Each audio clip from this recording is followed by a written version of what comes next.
ತಾವು ಅಲ್ಲಿ ಬಿಲ್ಡಿಂಗ್ ನೀವು ನನ್ನ ಹತ್ರ ಬಂದು ಇನ್ಫಾರ್ಮ್ ಮಾಡಿದ್ರಾ?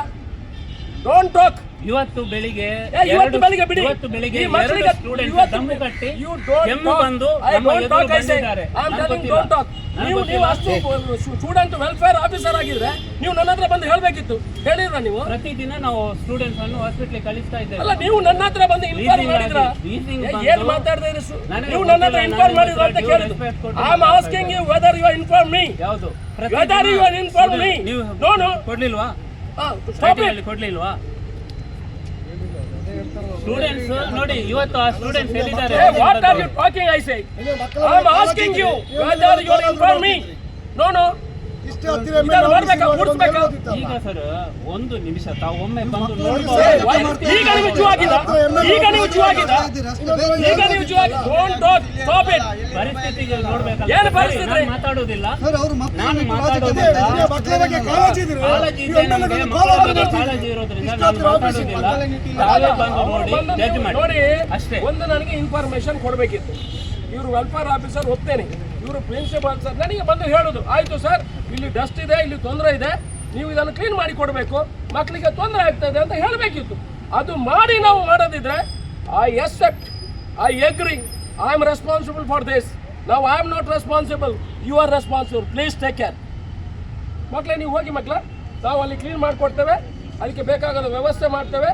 ನೀವು ಅಲ್ಲಿ ಡಯಾಲಿಸಿಸ್ ನೀವು ಬೇಡ ಅಂತ ಈಗಲೇ ಹೇಳಿದರೆ ನಾವು ಸ್ಟಾಪ್ ಮಾಡ್ತೇವೆ. ನೀವು ಹ್ಯುಮ್ಯಾನಿಟಿ ಕನ್ಸಿಡರೇಷನಲ್ಲಿ ನೀವು ರಾತ್ರಿ ಕೆಲಸ ಮಾಡಿ ಹಗಲು ನನಗೆ ಕ್ಲೀನ್ ಮಾಡಿ ಕೊಡಿ ಅಂತ ಹೇಳಿದ್ರೆ ಅದನ್ನು ಕ್ಲೀನ್ ಮಾಡಿ ಕೊಡ್ತೇವೆ. ಒಂದು ಧೂಳು ಹೋಗುವಂಥ ಕೆಲಸಗಳೆಲ್ಲ ಆಗಿದೆ, ಸಾರಣೆ ಕೆಲಸಗಳು ಮಾತ್ರ ಇದೆ, ಅದನ್ನು ರಾತ್ರಿ ಮಾಡ್ತಾರೆ. ಒಂದು 32 ಜನರಿಗೆ ಜೀವ ಕೊಡುವಂಥ ಕೆಲಸಗಳು ಆಗ್ತದೆ. ಯಾರು ಪ್ರಿನ್ಸಿಪಾಲ್ ಯಾರಲ್ಲಿ? ಇಲ್ಲಿ ಪ್ರಿನ್ಸಿಪಾಲ್ ಕರೀರಿ, ಇಲ್ಲಿಗೆ ಪ್ರಿನ್ಸಿಪಾಲ್ ಕರೀರಿ, ಇಲ್ಲಿಗೆ ಯಾರು ಪ್ರಿನ್ಸಿಪಾಲ್ ಯಾರು? ಇಲ್ಲಿ ಈ ಸ್ಕೂಲ್ ಕಾಲೇಜ್ ಪ್ರಿನ್ಸಿಪಾಲ್ ಯಾರು? You are the principal. ನೀವು ಇನ್ಫಾರ್ಮ್ ಮಾಡಬೇಕಾ ಬೇಡವಾ? ಅಲ್ಲಿ ಧೂಳು ಬಂದಿದೆ, ಅಲ್ಲಿ ತೊಂದರೆ ಆಗ್ತದೆ ಅಂತ ಇನ್ಫಾರ್ಮ್ ಮಾಡಬೇಕಾ ಬೇಡವಾ? ಯಾರಿಗೆ ಕೊಟ್ಟಿದ್ದಾರೆ ಲೆಟ್ರು? ML ಆಫೀಸ್ ಕಳಿಸು, ಪೋಸ್ಟಲ್ಲಿ ಕೊರಿಯರಲ್ಲಿ ಕಳಿಸಿದ ನೀವು?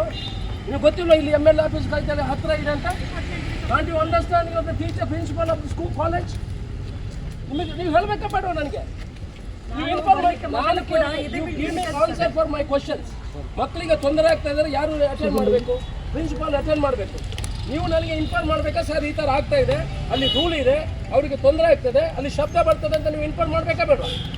ಏನು ಈ ಥರ ಮಕ್ಕಳನ್ನು ಕೂಡಿಸಿ ನಿಮ್ಮ ಕಡೆ ಬನ್ನಿ,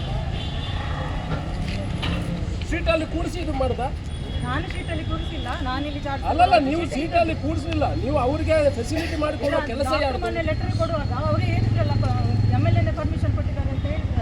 MLA ಪರ್ಮಿಷನ್ ಕೊಡೋದಲ್ಲ, ಶಾಲೆ ನೋಡಿ ನಾನು ಹೇಳ್ತೀನಿ, ಅಲ್ಲಿ ನಾವು ಏನು ಕೆಲಸ ಮಾಡ್ತೇವೆ ಮಕ್ಕಳು ನಿಮಗೆ ಅಂಡರ್ಸ್ಟ್ಯಾಂಡ್ ಆಗಬೇಕು. ಅಲ್ಲಿ ಕೆಲಸ ಮಾಡ್ತಾ ಇರೋದು ನಿಮಗೆ ಧೂಳು ಬಂದರೆ ಸರಿ, ನಾನು ಒಪ್ತೀನಿ, ಖಂಡಿತ ಇಲ್ಲಿ ಅಗ್ರಿ.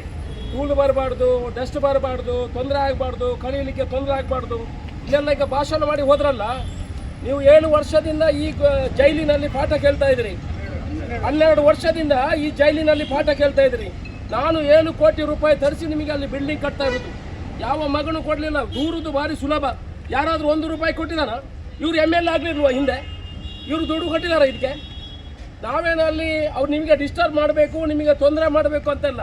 ಈ ಪ್ರಿನ್ಸಿಪಾಲ್ರು ನನಗೆ ಒಂದು ದಿವಸನೂ ಬಂದು ಹೇಳಿಲ್ಲ, ಅಲ್ಲಿ ಡಸ್ಟ್ ಇದೆ, ಮಕ್ಕಳಿಗೆ ತೊಂದರೆ ಆಗ್ತದೆ ಅಂತ ಹೇಳಿದ್ರೆ ನಾನು ಅದನ್ನು ನಿಲ್ಲಿಸಿ ನಿಮಗೆ ಬೇರೆ ಕೆಲಸವನ್ನು ಅವರೇ ರಾತ್ರಿಯನ್ನು ಕೆಲಸ ಮಾಡಿಸ್ತಾ ಇದ್ದೆ. ಆನಂತರ ಆ ಕಾಂಟ್ರಾಕ್ಟ್ರು ಹೇಳಿದ್ರಂತೆ ನಿಮಗೆ 1 ತಿಂಗಳು ರಜೆ ಇತ್ತಾ? ಎಕ್ಸಾಮ್ ರಜೆ ಇತ್ತು. ಆ 1 ತಿಂಗಳಲ್ಲಿ ಮಾಡ್ತೇನೆ, ನಿಮಗೆ ಕಾಲೇಜ್ ಸ್ಟಾರ್ಟ್ ಆಗೋದು 20 ದಿವಸ ಸಾಕಿತ್ತು ಅದು ಮಾಡಲಿಕ್ಕೆ. ಆ 20 ದಿವಸ ಆದ ಕೂಡಲೇ ನಾನು ಕ್ಲೀನ್ ಮಾಡಿ ಕೊಡ್ತೇನೆ, ಅವ್ರು ಬಂದರೆ ಕ್ಲೀನ್ ಮಾಡಿ ಕೊಡ್ತೀನಿ ಅಂತ ಹೇಳಿದ್ದೆ. ನೋಡಿ ಮಕ್ಕಳೇ, ನೀವು ಅರ್ಥ ಮಾಡ್ಕೊಳ್ಬೇಕು, ನಾವು ಅದು ಯಾರಿಗೆ ಮಾಡೋದು ಆಟ ಆಡಲಿಕ್ಕಲ್ಲ. ಎಷ್ಟೋ ಜನ 32 ಜನ ಸಾಯ್ತೇನೆ ಅಂತ ಕಾಯ್ತಾ ಇದ್ದಾರೆ ಡಯಾಲಿಸಿಸ್ಗಾಗಿ. ಅವರು ಬಡವರು, 1 ರೂಪಾಯಿ ದುಡ್ಡಿಲ್ಲ ಅವರ ಕೈಯಲ್ಲಿ. 32 ಜನ ಡಯಾಲಿಸಿಸ್ ಅಂತ ಅವರಿಗೆ ಏನು ಡಯಾಲಿಸಿಸ್ ಮಾಡಲಿಕ್ಕೆ ಕಾಯ್ತಾ ಇದ್ದಾರೆ. ನೀವೆಲ್ಲ you are educated, you know very well. ನೀವು ಹಾಗೇನು ನನ್ನ ಹತ್ರ ಬಂದು ಹೇಳ್ಬೋದಿತ್ತು, ನಾನು ಅಟೆಂಡ್ ಮಾಡ್ತಾ ಇದ್ದೆ. ಸಾವಿನ ಅವ್ರು ಯಾವ ಇವತ್ತು ಸಾಯ್ತಾರ, ನಾಳೆ ಸಾಯ್ತಾರ ಅಂತ ಕಾಯ್ತಾ ಇದ್ದಾರೆ 32 ಜನ. ಡಯಾಲಿಸಿಸ್ ಮಾಡಲಿಕ್ಕೆ ಅವ್ರದ್ದು ದುಡ್ಡಿಲ್ಲ, ಸರ್ಕಾರದಿಂದ ಫ್ರೀ ಮಾಡಲಿಕ್ಕೆ ನಾವು ಇಲ್ಲಿ ಅಲ್ಲಿ ಜಾಗ ಇಲ್ಲ ಅಂತ ಹೇಳಿಬಿಟ್ಟು ನಾವು ಇಲ್ಲಿ ಅವರಿಗೆ ಡಯಾಲಿಸಿಸ್ ಉಚಿತವಾಗಿ ಮಾಡಿಕೊಡ್ಬೇಕು, ಇಲ್ಲಿ ಜಾಗ ಇದೆ ಅಂತ ಹೇಳಿಬಿಟ್ಟು ತಹಸೀಲ್ದಾರು, ನಾನು AC ಯಶ್ ಅವರು ಡಿಸ್ಕಷನ್ ಮಾಡಿ ಅವರಿಗೆ ಒಂದು ಜಾಗ ಮಾಡಿಕೊಡುವಂತ ಮಾಡಿಕೊಟ್ಟದ್ದು, ನಿಮಗೆ ಡಿಸ್ಟರ್ಬ್ ಮಾಡ್ಬೇಕಂತಲ್ಲ. ಅಡ್ವಾನ್ಸ್ ವರ್ಕ್ ಅದು ಕೂಡ ದುಡ್ಡು ಇರಲಿಲ್ಲ. ಯಾರ ಹತ್ರ ಎಲ್ಲ ದುಡ್ಡು ಕೇಳಿ ಆ 32 ಜನ ಸಾಯ್ತಾ ಇದ್ದಾರಲ್ಲ, ಆ 32 ಜನ ಅವರ ತಂದೆ ತಾಯಿ ಮಕ್ಕಳಿಗೆ ಸಾಯ್ತಾ ಇದ್ದಾರಲ್ಲ, ಅವಳಿಗೆ ಒಂದು 15 ದಿವಸ 15 ತಿಂಗಳಾದರೂ ಬದುಕಲಿ ಅಂತ ಹೇಳಿ ಅವರಿಗೆ ನಾವಿಲ್ಲಿ ಡಯಾಲಿಸಿಸ್ ವ್ಯವಸ್ಥೆ ಮಾಡಿದ್ದು. ನಿಮಗೆ ಧೂಳು ಮಾಡಬೇಕಂತ ಅಲ್ಲ. ನೀವು ಒಂದು ಮಾತು ನನ್ನ ಹತ್ರ ಹೇಳ್ತಾ ಇದ್ರೆ ಇದು ನಮ್ಮ ಪುತ್ತೂರಿಗೆ ಶೋಭೆ ತರುವಂಥದ್ದು. ನಿಮ್ಮ ಮಕ್ಕಳಿಗೆ ನೀವು ತೊಂದರೆ ಮಾಡಲಿಕ್ಕೆ ನಾವು ಮಾಡುವುದಾ? 7 ಕೋಟಿ ರೂಪಾಯಿ ತಂದು ಅವರಿಗೆ ಕಾಂಟ್ರಾಕ್ಟರ್ ಹತ್ರ ಗಲಾಟೆ ಮಾಡಿ ಬೇಗ ಬೇಗ ಮಾಡಬೇಕು ಅಂತ ಹೇಳ್ತದೆ. ಈ ಪ್ರಿನ್ಸಿಪಾಲ್ ಬಂದ ನಂತರ, ಇದಕ್ಕೆ ಮೊದಲು ಈ ಶಾಲೆಯಲ್ಲಿ ಒಳ್ಳೆ ಪ್ರಿನ್ಸಿಪಾಲ್ ಇದ್ರು, ಒಳ್ಳೆ ಕೆಲಸ ಮಾಡ್ತಾ ಇದ್ರು. ಇವರು ಇಲ್ಲಿ ಬಂದ ನಂತರ ಇಲ್ಲಿ ಯಾವ ಕೆಲಸಗಳಾಗ್ತಲ್ಲ, ನಾನು ಮೊನ್ನೆ ಹೇಳಿದ್ದೆ ಅದನ್ನು ಬೇಗ ಮುಗಿಸ್ಕೊಡ್ಬೇಕು, ಪ್ರತಿ 1 ತಿಂಗಳಿಗೆ ಬಂದು ನನಗೆ ಅಪ್ಡೇಟ್ ಮಾಡಬೇಕು ಅಂತ ಹೇಳಿದ್ದೆ. ಇವರು ಯಾವುದನ್ನು ಮಾಡಲಿಲ್ಲ. ಇವರು ಬಂದು ಇಲ್ಲಿ ಕೂತ್ಕೊಳ್ಳೋದು, ಸಂಬಳ ತಗೊಳ್ಳೋದು, ಇವ್ರಿಗೇನು ಬಂದು ನನಗೆ ಹೇಳಲಿಕ್ಕೆ ಆಗೋದಿಲ್ಲ. ಸರ್ ಈ ಥರ ಪ್ರಾಬ್ಲಮ್ ಆಗ್ತಾಯಿದೆ, ಮಕ್ಕಳಿಗೆ ಶಬ್ದ ಮಾಡ್ತಾ ಇದೆ, ಭ್ರಷ್ಟ ಇದೆ ಅಂತ ನನಗೆ ಹೇಳಲಿಕ್ಕೆ ಆಗೋದಿಲ್ವಾ? ಒಂದು ದಿವಸ ಇನ್ಫಾರ್ಮ್ ಮಾಡಿದ್ದಾರೆ ಇವರು. ನಾನು ಅವರನ್ನು ಕರೆದು ರಾತ್ರಿ ಕೆಲಸ ಮಾಡ್ತಾ ಇರಲಿಲ್ವಾ, ಕ್ಲೀನ್ ಮಾಡಿ ಕೊಡ್ತಾ ಇರಲಿಲ್ವಾ? ನಾನು ನಿಮಗೆ ಹೇಳುವಂಥದ್ದು, ನೀವೆಲ್ಲ ಮಕ್ಕಳು, ನೀವೆಲ್ಲ ಕಲ್ತವರು, ನಾವೇನೋ ಅಲ್ಲಿ ಆಟ ಆಡಲಿಕ್ಕೆ ಮಾಡ್ತಾ ಇದ್ದಲ್ಲ. 32 ಜನ ಇವತ್ತು ಸಾಯ್ತಾನೆ, ನಾಳೆ ಸಾಯ್ತಾನೆ ಅಂತ ಇದ್ದಾರೆ. ಅವರಿಗೆ ಡಯಾಲಿಸಿಸ್ ವ್ಯವಸ್ಥೆಯನ್ನು ಮಾಡಬೇಕು ಅಂತ ಮಾಡೋದು. ನೀವು ದಯಮಾಡಿ ನೀವೆಲ್ಲ ಕ್ಲಾಸಿಗೆ ಹೋಗಬೇಕು. ಏಪ್ರಿಲಲ್ಲಿ ನಿಮ್ಮ ಅಲ್ಲಿನ ಬಿಲ್ಡಿಂಗ್ ಓಪನ್ ಆಗ್ತದೆ, ಅಲ್ಲಿವರೆಗೆ ನಿಮಗೆ ಏನು ತೊಂದರೆಗಳಿದೆ ಆ ತೊಂದರೆಗಳೇ ಕ್ಲೀನ್ ಮಾಡುವಂಥದ್ದು, ಮತ್ತು ರಾತ್ರಿ ಕೆಲಸ ಮಾಡಿ ಬೆಳಿಗ್ಗೆ ನಿಮಗೆ ಕ್ಲೀನ್ ಮಾಡುವಂಥ ಕೆಲಸವನ್ನು ಮಾಡ್ತೇವೆ. ನೀವು ಸ್ವಲ್ಪ ಕೋಆಪರೇಟ್ ಮಾಡಿ. ಅದೇನು ಬೇರೆ ಕೆಲಸ, ಫೈಲ್ ಇಡಲಿಕ್ಕೆ, ಇನ್ನೊಂದು ಕೆಲಸಕ್ಕಾದರೆ ನಾವು ಅದು ಬೇಡವೇ ಬೇಡ. ಆದರೆ ಒಂದು 32 ಜನರಿಗೆ ಸಾಯುವಷ್ಟು ದಿವಸ ಒಂದು ಅವರನ್ನು ಎಕ್ಸ್ಟೆಂಡ್ ಮಾಡಿ ಅವರ ಜೀವನವನ್ನು ಸಾಗಿಸ್ಲಿ ಅಂತ ನಾವು ಪ್ರಯತ್ನ ಮಾಡ್ತಾ ಇರೋದು. ಅಲ್ಲ, ನೀವೆಲ್ಲ ಬೇಡ ಬೇಡ ಅವರು ಸಾಯಲಿ ಅಂತ ಹೇಳಿದ್ರೆ ನಾನು ನಿಲ್ಲಿಸ್ತೇನೆ ಇವತ್ತೇ.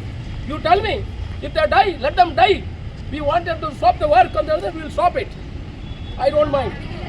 ಸರ್ ಒಂದು ನಿಮಿಷ, ನಾನು ಸ್ಟೂಡೆಂಟ್ ವೆಲ್ಫೇರ್ ಮಾತಾಡ್ತಾ ಇದ್ದೆ. ಇಲ್ಲಿ ಕಲಿಸುವ ಈ ಟೀಚರ್ ಮಾಸ್ಟರ್ ಸರಿ ಆಗ್ತದೆ. ನೆಕ್ಸ್ಟ್ ಫೈನಾನ್ಷಿಯಲ್ ಜನವರಿಯಾಗಿ ಬಿಟ್ಟು ಕೊಡಬೇಕಿತ್ತು. ಮೇಲ್ಗಡೆ ಕಟ್ಟಡ ಆಗದೆ ಇವರು ಹೋಗುದಿಲ್ಲ ಅಂತ ಹೇಳಿದ್ದಾರೆ. ಈಗ 9 ರೂಮ್ಸ್ಗಳು ಅಲ್ಲಿ ಸರಿಯಾಗಿದೆ. ಇವರು ಕೆಳಗಡೆ ಕಟ್ಟಡ ಮೇಲ್ಗಡೆ ಕಟ್ಟಡ ಆಗೇ ಹೋಗುದಂತ ನಿಮ್ಮ ಸ್ಟಾಫ್ಗಳೆಲ್ಲ ಡಿಸೈಡ್ ಮಾಡಿದ್ದಾರೆ. ಆಯಿತು, ಮೇಲ್ಗಡೆ ಕಟ್ಟಡ ಆದ ಮೇಲೆ ಹೋದರೆ ಒಳ್ಳೇದು. ಇಲ್ಲದೆ ಕೆಳಗಡೆ ಶಬ್ದ ಬರ್ತದೆ, ಕೆಳಗಡೆ ಕೆಲಸ ಮಾಡ್ತಾರೆ. ಅದಕ್ಕೆ 3-4 ಬಿಲ್ಡಿಂಗ್ ಅದಾಗ್ತದೆ. ಅದಾದ ಕೂಡಲೇ ಏಪ್ರಿಲ್ ನೆಕ್ಸ್ಟ್ ಫೈನಾನ್ಷಿಯಲ್ ಇಯರ್ಗೆ ನಿಮ್ಮನ್ನು ಶಿಫ್ಟ್ ಮಾಡ್ತೀವಿ. ಈಗೆಲ್ಲ ದೊಡ್ಡ ಭಾಷಣ ಕೊಟ್ಟರಲ್ಲ, 7 ವರ್ಷ ಇಲ್ಲಿ ಇದ್ರಲ್ಲ, 1 ರೂಪಾಯಿ ಕೊಡ್ಬೋದಿತ್ತಲ್ಲ, ಅದಕ್ಕೆ 7 ವರ್ಷ ಬಿಲ್ಡಿಂಗ್ ಕಟ್ಬೋದಿತ್ತಲ್ಲ ಅವರಿಗೆ.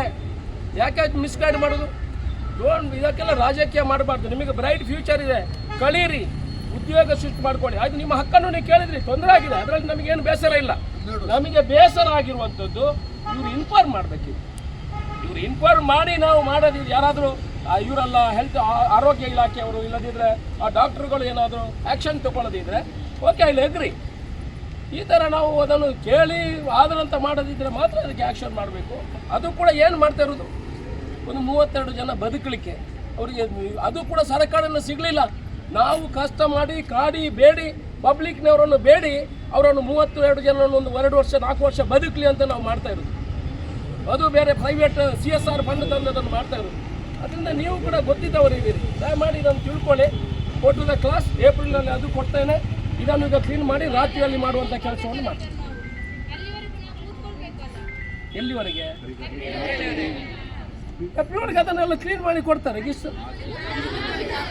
ಅಲ್ಲ, ಅದಕ್ಕೆ ಮೊದಲು ಅಲ್ಲಿ ಟೆಂಟ್ ಹಾಕಿ ಮಾಡಲಿಕ್ಕೆ ಆಗೋದಿಲ್ಲ. ಏಪ್ರಿಲಲ್ಲಿ ಬಿಲ್ಡಿಂಗ್ ಕನ್ಸ್ಟ್ರಕ್ಷನ್ಗೆ ಟೈಮು, ನಾಳೆನೇ ಮಾಡಲಿಕ್ಕೆ ಆಗೋದಿಲ್ಲ.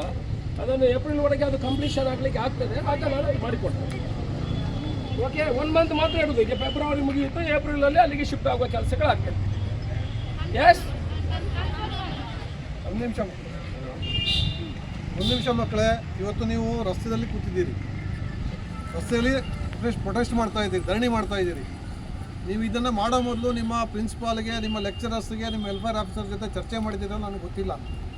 ಸಾರ್ವಜನಿಕ ರಸ್ತೆಯಲ್ಲಿ ಪ್ರತಿಭಟನೆ ಮಾಡೋದಕ್ಕೆ ಒಂದು ಪ್ರಕ್ರಿಯೆ ಇದೆ. ಸಂಬಂಧಪಟ್ಟವರಿಗೆ ಮೊದಲೇ ಮಾಹಿತಿ ಕೊಡಬೇಕು, ಸಂಬಂಧಪಟ್ಟವರಿಂದ ಅನುಮತಿ ತಗೊಂಡು ನೀವು ಪ್ರೊಟೆಸ್ಟನ್ನು ಮಾಡಬೇಕು. ನೀವು ಈ ರಸ್ತೆಯಲ್ಲಿ ಕೂತಿರೋದ್ರಿಂದ ಸಾರ್ವಜನಿಕರಿಗೆ ತೊಂದರೆ ಆಗ್ತಾ ಇದೆ. ಅದು ಪಬ್ಲಿಕ್ ರೋಡು, ಕಾಂಕ್ರೀಟ್ ರೋಡು. ನಿಮಗೆ ನಿಮ್ಮ ಪ್ರಿನ್ಸಿಪಾಲ್ ಇರ್ಬೋದು, ಲೆಕ್ಚರ್ಸ್ ಇರ್ಬೋದು, ಗೈಡ್ ಮಾಡಬೇಕಾಗಿತ್ತು. ಪ್ರೊಟೆಸ್ಟ್ ಮಾಡೋಂಗಿದ್ರೆ ಇದರ ಗೇಟ್ ಒಳಗಡೆ ಮಾಡೋದಕ್ಕೆ ಅವಕಾಶ ಇತ್ತು. ಯಾರು ಇದನ್ನು ನಿಮ್ಗೆ ಮಿಸ್ಗೈಡ್ ಮಾಡಿದಾರೆ ಅಂತ ನೀವೇ ಮಾಡಿದ್ದೀರಾ, ಇದು ಕಾನೂನು ಪ್ರಕಾರ ಸರಿ ಇಲ್ಲ ಇದು. ಆದ್ದರಿಂದ ದಯವಿಟ್ಟು ನಾನು ಹೇಳ್ತಕ್ಕಂಥದ್ದು, ಶಾಸಕರು ಹೇಳಿದ್ದಾರೆ, ನಿಮಗೆ ಕ್ಲಾಸ್ ನಡೆಯೋದಕ್ಕೆ ಧೂಳು ಬರದಂಗೆ ಏನು ವ್ಯವಸ್ಥೆ ಬೇಕು ಅದನ್ನು ಮಾಡಿಸ್ಕೊಡ್ತಾರೆ. ಟಾರ್ಪಲ್ ಕಟ್ಟೋದಿರ್ಬೋದು ಅಥವಾ ರಾತ್ರಿ ಕೆಲಸ ಮಾಡಿ ನಿಮ್ಮ ಕ್ಲಾಸ್ ನಡೆಯುವಂಥ ಅವಧಿಯಲ್ಲಿ ನಿಮಗೆ ಪಾಠಕ್ಕೆ ತೊಂದರೆ ಆಗದಂಗೆ ಮಾಡ್ತಕ್ಕಂಥ ಕೆಲಸ ಮಾಡ್ತೀನಿ ಅಂತ ಹೇಳಿದ್ದಾರೆ. ನೆಕ್ಸ್ಟ್ ಅಕಾಡೆಮಿಕ್ ಇಯರ್ ಏಪ್ರಿಲ್ ಮೇನಲ್ಲಿ ನಿಮ್ಮ ಕಾಲೇಜ್ ಸ್ಟಾರ್ಟ್ ಆದಾಗ ಹೊಸ ಬಿಲ್ಡಿಂಗ್ಗೆ ಶಿಫ್ಟ್ ಮಾಡ್ತೀನಿ ಅಂತ ಹೇಳಿದ್ದಾರೆ. ಆದ್ದರಿಂದ ದಯವಿಟ್ಟು ನನ್ನ ರಿಕ್ವೆಸ್ಟ್ ಇರುತ್ತೆ, ಕಾನೂನು ಪಾಲಕನಾಗಿ ನಾನು ಹೇಳೋದಿಷ್ಟೇ, ನೀವೆಲ್ಲ ಓದಿದ್ದೀರಿ, ನಿಮಗೆ ಕಾನೂನು ಏನು ಅಂತ ಗೊತ್ತಿದೆ. ಸಾರ್ವಜನಿಕ ರಸ್ತೆಯಲ್ಲಿ ಬಂದು ಸಾರ್ವಜನಿಕರ ಮೂವ್ಮೆಂಟಿಗೆ ಅಡಚಣೆ ಮಾಡಿದ್ರೆ ಇದು ಕಾನೂನು ಪ್ರಕಾರ ತಪ್ಪಾಗ್ತದೆ, ಕಾನೂನು ಕ್ರಮ ತಗೋಬೇಕಾಗ್ತದೆ. ಆದ್ದರಿಂದ ದಯವಿಟ್ಟು MLA ಅವರು ತಮಗೆ ರಿಕ್ವೆಸ್ಟ್ ಮಾಡಿದ್ದಾರೆ, ತಾಲೂಕು ದಂಡಾಧಿಕಾರಿಗಳಿದ್ದಾರೆ, ದಯವಿಟ್ಟು ತಮ್ಮ ಕ್ಲಾಸಿಗೆ ತಾವು ತೆರಳಬೇಕು, ಹೋಗಬೇಕು, ಹೋಗಿ ವ್ಯವಸ್ಥೆಗಳು ಮಾಡ್ತೇವೆ. ಹೋಗಿ ಮಕ್ಕಳೇ.